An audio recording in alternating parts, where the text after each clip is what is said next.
Kepada seluruh jemaat GBP Taman Firdaus dimanapun berada, selamat hari Minggu, Tuhan Yesus memberkati. Juga kepada saudara-saudaraku, seluruh jemaat dimanapun sedang menyaksikan video ini, Tuhan Yesus memberkati kita semua. Saya juga mengucapkan terima kasih kepada Bapak Gembala Sidang GBP Taman Firdaus, Bapak Dr. Andi Lukman Jonathan MTH, beserta seluruh pengurus jemaat GBP Taman Firdaus. Terima kasih untuk kesempatan yang diberikan kepada saya. Baiklah Bapak Ibu, Saudara-saudari yang dikasihi di dalam nama Tuhan Yesus. Sebelum saya menyampaikan kebenaran firman Tuhan pada saat ini, sebagai orang percaya, mari kita bersatu hati di dalam doa. Segala puji syukur kami naikkan kehadiran-Mu Tuhan untuk kasih setia penyertaan yang Bapa berikan dalam kehidupan kami. Engkau pencipta langit dan bumi. Saat ini hamba akan menyampaikan kebenaran firman Tuhan. Sebelum hamba menyampaikan kebenaran firman-Mu, hamba mohon ampun atas segala dosa dan salah hamba. Bapa, tahirkan dan kuduskan hamba. Biarlah Roh Kudus memimpin hamba dalam menyampaikan kebenaran firman Tuhan. Berkati setiap jemaat yang mendengar firman ini, sehingga boleh bertumbuh dan menghasilkan buah. Setiap kuasa kegelapan yang mau mengambil firman ini daripada kami tolak, kami patahkan dalam nama Tuhan Yesus. Berkati dari awal, pertengahan sampai akhir, dalam nama Tuhan Yesus hamba berdoa dan mengucap syukur kepadamu. Haleluya. Amin. Baiklah Bapak Ibu, Saudara-saudari yang dikasihi di dalam nama Tuhan Yesus. Hari ini saya akan menyampaikan suatu kebenaran firman Tuhan diambil dalam Matius 4, Injil Matius 4 ayat 1 sampai 11. Dan saya memberi tema yaitu taat apapun resikonya. Kita membuka Alkitab kita akan sama-sama membaca dalam Matius pasal 4 ayat 1 sampai dengan ayat yang ke-11. Demikian bunyinya. Pencobaan di padang gurun. Maka Yesus dibawa oleh Roh ke padang gurun untuk dicobai iblis. Dan setelah berpuasa 40 hari dan 40 malam, akhirnya laparlah Yesus.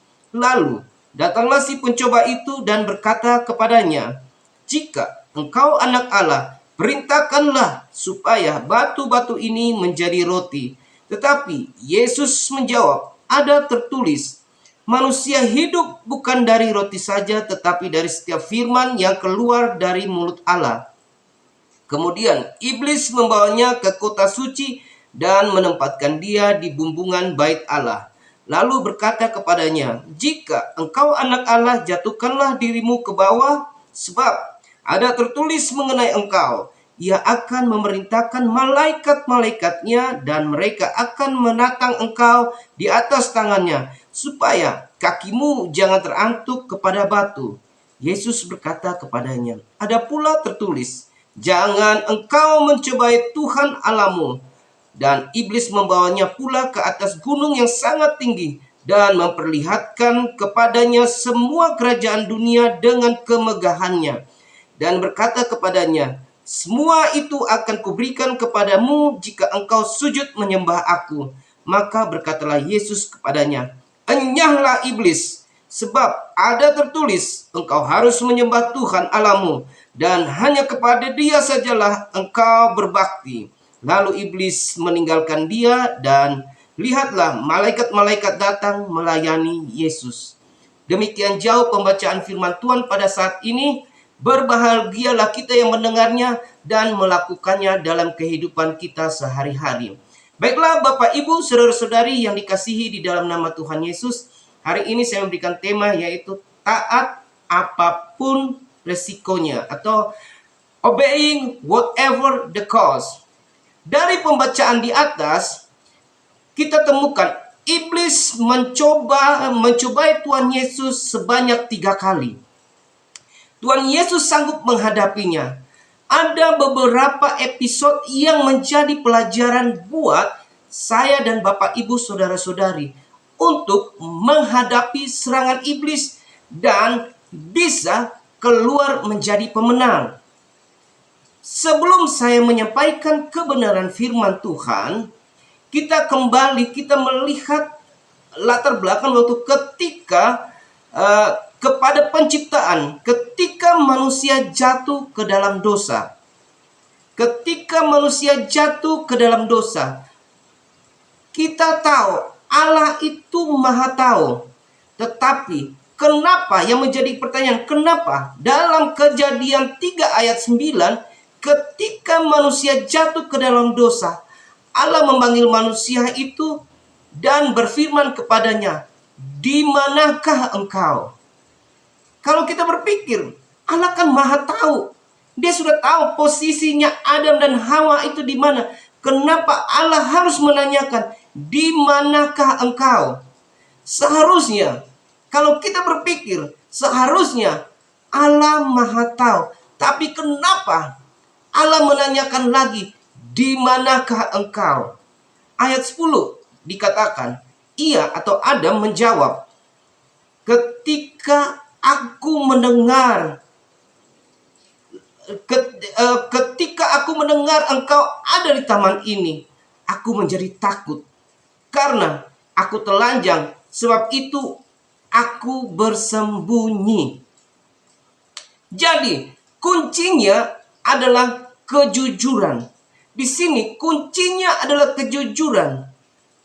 Allah ingin kita anak-anaknya selalu jujur, karena keinginan hati merusak hubungan yang harmonis. Ketika manusia sudah jatuh dalam dosa, ia seharusnya binasa. Tetapi Tuhan melihat ada suatu kejujuran dalam diri Adam. Dia tidak berkata, "Saya ada di mana," tetapi Adam berkata jujur. Seharusnya manusia dibinasakan. Tetapi dengan kejujuran ini, maka mendapat suatu kesempatan untuk dipulihkan. Bapak, Ibu, saudara-saudari yang dikasihi di dalam nama Tuhan Yesus, kembali kepada pembacaan tadi. Serangan iblis yang pertama adalah setelah Yesus berpuasa 40 hari dan 40 malam. Iblis tahu Yesus sedang lapar. Maka iblis datang dan berkata, "Jika engkau anak Allah, perintahkanlah supaya batu-batu ini menjadi roti." Batu-batu ini menjadi roti. Iblis tahu kebutuhan jasmani. Sangat penting dan paling gampang untuk diserang adalah kebutuhan jasmani. Kebutuhan sandang, kebutuhan pangan, kebutuhan papan. Ketika kita dalam keadaan terdesak, mungkin kita suatu saat, kita di posisi kita dalam kelaparan, orang akan memberikan, "Maukah engkau? Saya memberikan bantuan kepadamu, asal engkau mau memberikan imanmu kepada saya, menjual imanmu."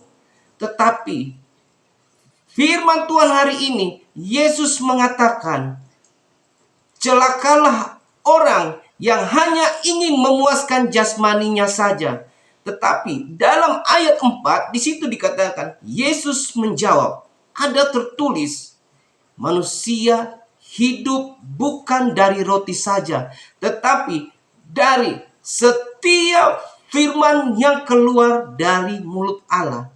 Jadi, kunci utama untuk kita tetap taat apapun risikonya adalah firman Tuhan. Kita harus membaca firman Tuhan, karena dalam permasalahan, dalam pergumulan, dalam sakit penyakit, bisa saja iman kita rapuh, bisa saja kita tergoda. Tetapi ketika firman itu sudah menyatu dalam kehidupan kita, maka firman itu akan memberikan kekuatan. Firman itu akan memberikan kedamaian. Firman itu akan memberikan penghiburan. Dan kita tahu bahwa dalam firman-firman ini ada janji-janji yang begitu luar biasa. Ada ribuan janji yang Tuhan berikan dalam kehidupan kita. Oleh karena itu, Bapak, Ibu, saudara-saudara, yang saya tekankan pada poin yang pertama, dari serangan iblis yang pertama, ketika kita dihadapkan pada saat ini mungkin kita dalam keadaan permasalahan yang luar biasa. Tetap taat untuk tetap membaca firman Tuhan, mengerti, memahami, dan melakukannya dalam kehidupan kita sehari-hari. Ketika kita dihadapkan, kita kekurangan pangan, kita kekurangan sandang atau pangan, mungkin saja kita bisa menjual iman kita. Tetapi saya mau tegaskan, saya mau tekankan, jangan pernah takut. Sekali Yesus, tetap Yesus. Sekali selamat, kita akan selamat. Serangan yang kedua yang dilakukan iblis untuk umat Tuhan adalah iblis membawa Yesus ke kota suci dan menempatkan di bumbungan bait Allah. Jadi Bapak Ibu Saudara-saudari, pada zaman dahulu bumbungan bait Allah itu adalah tempat yang sangat tinggi. Dan seringkali para imam naik ke atas untuk menyampaikan atau memanggil umat Tuhan. Dalam pembacaan tadi, ayat 6 di situ dikatakan, lalu iblis berkata, "Jika engkau anak Allah, jatuhkanlah dirimu ke bawah, sebab ada tertulis, mengenai engkau, ia akan memerintahkan malaikat-malaikatnya dan mereka akan menatang engkau di atas tangannya supaya kakimu jangan terantuk kepada batu." Bapak, Ibu, Saudara-saudari yang dikasihi di dalam nama Tuhan Yesus, iblis bukan tidak tahu firman Tuhan, tetapi iblis mengerti firman Tuhan. Makanya dia memakai firman Tuhan untuk mencobai Bapak, Ibu, Saudara, dan saya. Iblis memakai firman Tuhan untuk mencobai Tuhan. Iblis memakai ayat ini, iblis ambil dalam Mazmur 91 ayat 11 dan 2. Nanti Bapak Ibu buka Mazmur 91 ayat 11 dan 2. Di situ dikatakan begini, sebab malaikat-malaikatnya akan diperintahkan kepadamu untuk menjaga engkau di segala jalanmu. Ayat 12, mereka akan menatang engkau di atas tangannya supaya kakimu jangan terantuk kepada batu. Serangan yang kedua adalah pemutarbalikan ayat-ayat firman Tuhan. Jadi kita sebagai orang percaya, kita harus wajib membaca firman Tuhan. Kita harus memahami firman Tuhan. Jika kita tidak mengerti membaca firman Tuhan, kita akan gampang diserang. Pemutarbalikan firman Tuhan ketika manusia jatuh dalam dosa, dalam Kejadian 3 ayat 5. Ada di situ tertulis bahwa iblis memakai firman Tuhan untuk mencelakakan manusia. Ketika bukan karena di saat engkau mengambil, memakan buah itu, maka engkau akan sama dengan Tuhan. Jadi, jika kita sebagai orang percaya tidak mengerti, membaca, dan melakukan firman Tuhan, kita akan gampang sekali dibengkokkan. Kita akan gampang sekali kita jatuh ke dalam pencobaan. Bapak, Ibu, Saudara-saudari yang dikasihi di dalam nama Tuhan Yesus, apakah artinya kita beribadah setiap minggu kalau kita tidak baca firman Tuhan? Kita wajib membaca firman Tuhan, mengerti, memahami, sehingga kita tahu konteksnya apa, tujuannya apa firman Tuhan ini, latar belakang firman Tuhan itu apa, sehingga kita tidak gampang dibodohin atau tidak gampang dibuat untuk menyeramkan firman Tuhan. Firman Tuhan adalah pelita bagi kakiku dan terang bagi jalanmu. Jadi kita harus memahami ketika kita membaca firman Tuhan, kita harus tahu konteks yang dipakai apa. Dalam konteks Mazmur 91 ayat 11 dan 12 itu beda dengan apa yang sedang dihadapkan dengan Tuhan pada saat itu. Artinya Dari firman Tuhan inilah kita akan mengerti bahwa latar belakang firman Tuhan itu apa, tujuannya apa, konteksnya apa, sehingga kita tidak gampang, sehingga kita tidak mudah untuk dibohongi. Saat ini kita seringkali melihat ada yang orang suka, iblis memakai, mencomot-comot Alkitab, ayat-ayat Alkitab dalam firman Tuhan. Mereka menggunting firman Tuhan, lalu mencocok-cocokkan firman itu. Sehingga kalau kita tidak jeli, kita merasa percaya, iya benar juga. Ternyata firman ini memang ada dalam ayat Alkitab. Tetapi jika kita memahami latar belakang konteksnya, maka kita akan tahu. Kita tidak mudah untuk dibohongi, sehingga iblis sering mencomot-comot ayat Alkitab, sehingga jadilah istilah cocomologi. Jadi mencomot-comot ayat Alkitab sehingga digabungkan menjadi satu. Sehingga kalau kita tidak membaca firman Tuhan, kita tidak mengerti maksud firman, tujuan firman Tuhan, latar belakangnya, maka kita akan gampang dibodohi oleh iblis. Bapak, Ibu, saudara-saudari di dalam nama Tuhan Yesus, iblis menyerang umat Tuhan dengan cara mencopot-copot firman Tuhan dan menggunting firman Tuhan, lalu disatukan. Jikalau umat Tuhan yang tidak paham dan membaca firman Tuhan, pasti akan percaya. Misalnya, ketika saya berkhotbah tentang kasih, saya tinggal klik saja berbicara tentang kasih, sedangkan kasih itu banyak. Ada pengertiannya, kasih agape, kasih eros, kasih filio, dan berbagai lagi. Jadi kita harus tahu konteksnya seperti apa. Kalau kita tidak memahami, membaca firman Tuhan, latar belakang tujuannya, maka Bapak, Ibu akan gampang diserongkan. Jadi serangan yang kedua adalah pemutarbalikan firman Tuhan. Dalam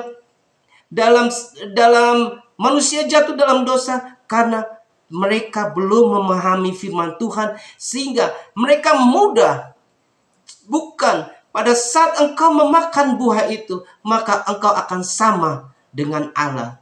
Keinginan jasmani merusak hubungan yang harmonis antara manusia dan Tuhan. Serangan yang ketiga yang berikutnya adalah membawa Yesus ke gunung yang tinggi dan memperlihatkan kerajaan dunia dan kemegahannya. Semua itu akan kuberikan kepadamu jika engkau sujud menyembah aku. Tetapi jawab Tuhan Yesus, "Enyalah iblis, sebab ada tertulis, engkau harus menyembah Tuhan Allahmu, dan hanya kepada Dialah engkau berbakti."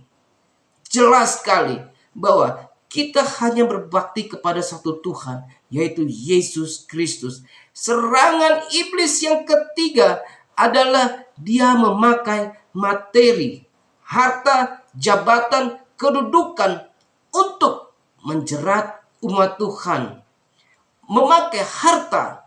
Jika engkau mau mendapatkan harta ini, semua kemewahan ini, engkau harus mengakui saya sebagai Tuhan. Realita dalam kehidupan kita, jika engkau ingin jabatanmu naik, maukah engkau menjual imanmu? Jika engkau ingin karirmu naik, maukah engkau menjual imanmu? Atau jika engkau ingin hartamu banyak, sembahlah aku, datanglah ke Gunung Kawi. Atau jika engkau ingin menikah dengan aku, maka maukah engkau menjual imanmu? Inilah yang seringkali tawaran-tawaran yang sangat menggiurkan.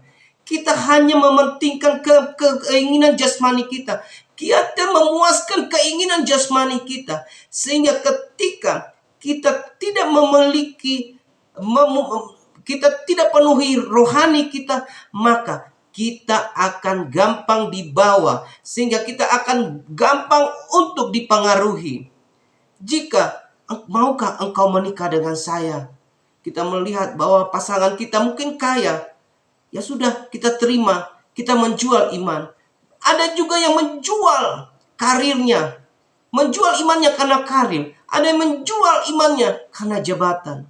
Tetapi saya yakin dan percaya, jemaat di tempat ini tidak seperti yang saya bicarakan. Karena bagi saya, sekali Yesus adalah tetap Yesus. Ingat Bapak, Ibu, Saudara-saudari yang dikasihi di dalam nama Tuhan Yesus. Kita bukan penyembah berhala, karena mereka adalah ciptaan, bukan pencipta. Tetap taat apapun resikonya, apapun tawarannya, sekali Yesus tetap Yesus. Kita tetap taat. Kita melihat dalam banyak kisah, Nuh disuruh membuat suatu kapal Batra di atas sebuah gunung. Masuk akal nggak? Ketika kalau sebagai manusia kita berpikir, kenapa saya harus membuat batra di suatu gunung yang tinggi? Seharusnya kita membuat batra itu dekat dengan pantai. Tetapi Nuh mau taat dan melakukan, sehingga ketika tsunami pertama dalam dunia ini, hanya mereka dan keluarga, anak dan mantunya yang selamat. Atau Abraham, ketika dia taat, dia sudah menantikan bertahun-tahun untuk mendapatkan anak. Dan ketika umurnya sudah lanjut, baru dia mendapatkan anaknya. Tetapi begitu dia mendapatkan anaknya, Tuhan bilang, persembahkanlah Ishak kepadaku. Tetapi Abraham tetap taat dengan perintah Tuhan. Dia membawa Ishak untuk dipersembahkan. Tetapi waktu ia mau mempersembahkan, Tuhan bilang, jangan. Saya sudah melihat hatimu. Oleh karena itu Bapak, Ibu, Saudara-saudari yang dikasihi di dalam nama Tuhan, mari kita mau taat apapun yang terjadi dalam kehidupan kita. Kita percaya janji Tuhan adalah iya dan pasti. Kita mau taat. Kita mau taat apapun resikonya. Minggu ini adalah minggu sengsara menuju jalan Via Dolorosa atau jalan minggu sengsara. Ingat Bapak, Ibu, Saudara-saudari, tidak ada mahkota tanpa jalan salib. Tidak ada kemenangan tanpa jalan salib. Tidak ada kebangkitan Tuhan Yesus tanpa jalan salib. Jika Bapak, Ibu saat ini sedang diperhadapkan dengan berbagai pergumulan, sedang dalam masalah yang besar, sedang dalam keadaan sakit, saya mau katakan, tetaplah taat apapun resikonya. Tetap yakin dan percaya ada mahkota yang sedang menunggu buat Bapak, Ibu, Saudara-saudari. Sekali taat, tetap taat. Sekali Yesus, tetap Yesus. Oleh karena itu Bapak, Ibu, Saudara-saudari yang dikasihi di dalam nama Tuhan, mari kita mau taat di dalam Tuhan. Minggu sengsara ini, kita memasuki minggu sengsara menuju jalan Via Dolorosa, jalan salib, penuh dengan penderitaan. Mungkin Bapak Ibu saat ini begitu banyak masalah, kita harus melewati jalan salib itu. Tetapi ingat, di garis bawahi, tidak ada penderitaan yang sia-sia. Ada mahkota yang sedang menunggu buat Bapak, Ibu, Saudara-saudari. Biarlah kebenaran firman Tuhan pada saat ini, minggu sengsara ini, merefleksikan kita untuk tetap taat, untuk tetap setia. Apapun pergumulan Bapak, Ibu, yakin Tuhan yang kita sembah adalah sanggup. Tuhan adalah Allah pencipta segala-galanya. Jangan biarkan imanmu kendor, tetap yakin. Baca firman Tuhan, yakin dengan janji-janjinya. Yakin ketika kita baca firman Tuhan, ada kedamaian, ada sukacita, ada penghiburan. Kiranya firman ini menjadi kekuatan buat kita semua. Mari kita bersatu hati dalam doa. Segala puji syukur hamba naikkan kehadirat-Mu ya Bapa. Biarlah firman ini memberkati kami, dalam memasuki minggu sengsara menuju jalan Via Dolorosa. Kami yakin tidak ada mahkota tanpa tidak ada mahkota tanpa jalan salib. Tidak ada kebangkitan Yesus Kristus tanpa jalan salib. Tidak ada kemenangan tanpa jalan salib. Kami percaya bahwa kemenangan akan terjadi, mahkota itu menjadi milik kami. Berkatilah Bapak Gembala kami, Bapak Andi Lukman Jonathan beserta istrinya, Ibu Popi dan anak mantu dan cucunya. Tuhan berkati. Begitupun setiap jemaat yang mendengar, Engkau menguatkan, berikan kesehatan, umur yang panjang. Begitu setiap jemaat yang mendengar firman ini, kiranya membuat kami tetap taat apapun resikonya. Kami yakin dan percaya mahkota kehidupan itu ada dalam kehidupan kami semua. Terpuji untuk firman-Mu Bapa. Dalam nama Tuhan Yesus, hamba berdoa dan mengucap syukur kepadamu. Haleluya. Amin. Shalom. Tuhan Yesus memberkati kita semua.